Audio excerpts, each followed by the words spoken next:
Okay, तो हमने cross aldol condensation तो देख लिया कि क्रॉस एल्डोल कंडेंसेशन में आप क्या लेते हो, दो अलग अलग रिएक्टेंट या प्रोडक्ट ले लेते हो। दो अलग अलग रिएक्टेंट लेंगे तो एक में से अल्फा हाइड्रोजन जाएंगे और दूसरे के ऊपर अटैक। और हमने क्या बोला, सेल्फ कंडेंसेशन की पॉसिबिलिटी उसमें हमेशा रहती है। तो सेल्फ कंडेंसेशन वाले स्टेप को अवॉइड करने के लिए व्हाट वी कैन डू, तो उसके लिए मैंने एक अलग से रिएक्टेंट लिया है। अब इसमें क्या होगा, एक ये रिएक्टेंट है, एक ये रिएक्टेंट है। ये जैसा कि आप देख रहे हो इसमें तो कोई अल्फा हाइड्रोजन है ही नहीं, अल्फा हाइड्रोजन सिर्फ इसमें प्रेजेंट है। तो यहां से बेस उस अल्फा हाइड्रोजन को एलिमिनेट करेगा एंड देन रिएक्शन हो जाएगी। पहले रिएक्शन तो मैं डायरेक्ट शॉर्ट ट्रिक से कर देती हूँ। क्या है मेरी शॉर्ट ट्रिक, रिएक्टेंट बनाओ जिसके ऊपर अटैक करवाना है, उसका कौन सा वाला पार्ट ले लो, C double bond O H. आप देख रहे हो ना बेंजीन रिंग्स है, तो direct alpha beta unsaturated aldehyde ketone ही बनाना है। अगर alpha beta unsaturated aldehyde ketone ही प्रोडक्ट में बनना है तो कोई दिक्कत की बात ही नहीं है। और ये मैंने क्या किया, इसको थोड़ा सा अच्छे से लिख लेते हैं, फिर शॉर्ट ट्रिक लग जाएगी हमारी।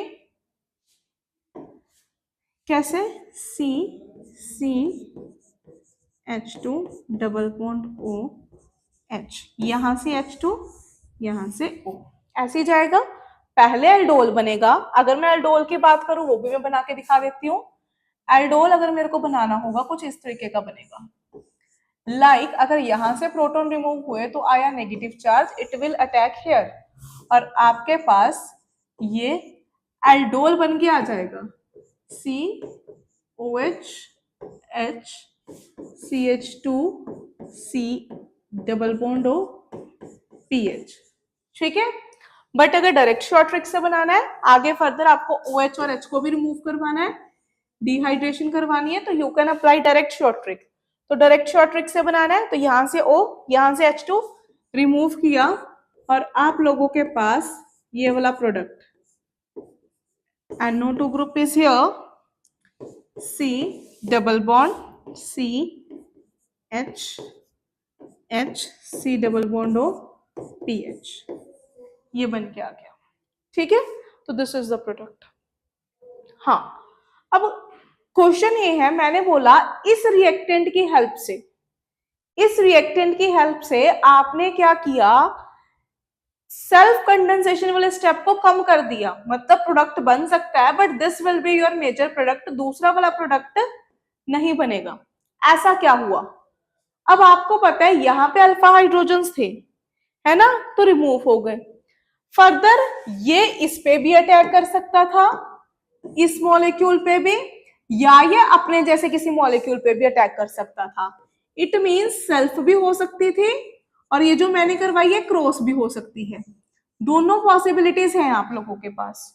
पर अब मैंने क्या किया, क्रॉस में जो कार्बन लिया, अटैक किसने करना होता है, न्यूक्लियोफाइल ने। न्यूक्लियोफाइल अटैक करता है पॉजिटिव सेंटर पे, वहां पे मैंने एक NO2 that is an electron withdrawing group attach कर दिया।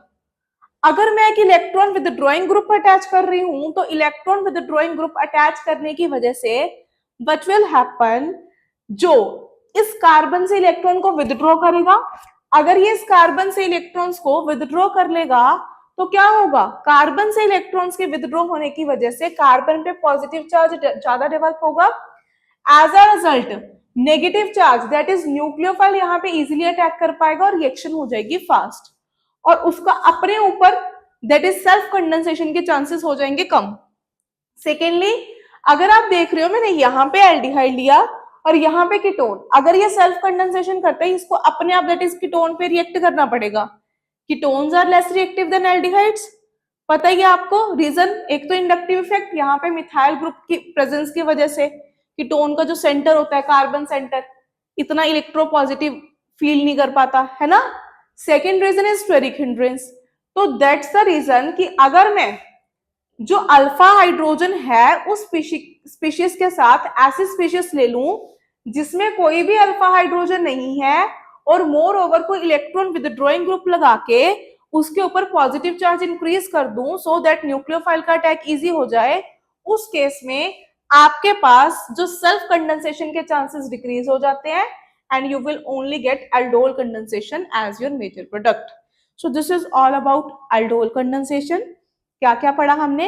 एल्डोल कंडेंसेशन, आपके पास एल्डिहाइड हो, कीटोन हो which must have an alpha hydrogen, वो रिएक्ट करेंगे in the presence of an acid or a base to form a product which is known as alpha beta unsaturated aldehyde or ketone. ये कहां पे बनता था? Whenever extra base is added or acid is there, otherwise you will get beta hydroxyaldehyde or ketone as your product. This is called aldol condensation. ठीक है, दो तरीके की थी, base catalysed, acid catalysed.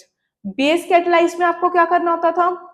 Base catalysed में base की presence में reaction थी, इंटरमीडिएट इज इनोलेट आयन, ठीक है, और जो लास्ट डिहाइड्रेशन वाला मैकेनिज्म था E1CB फॉलो करता था.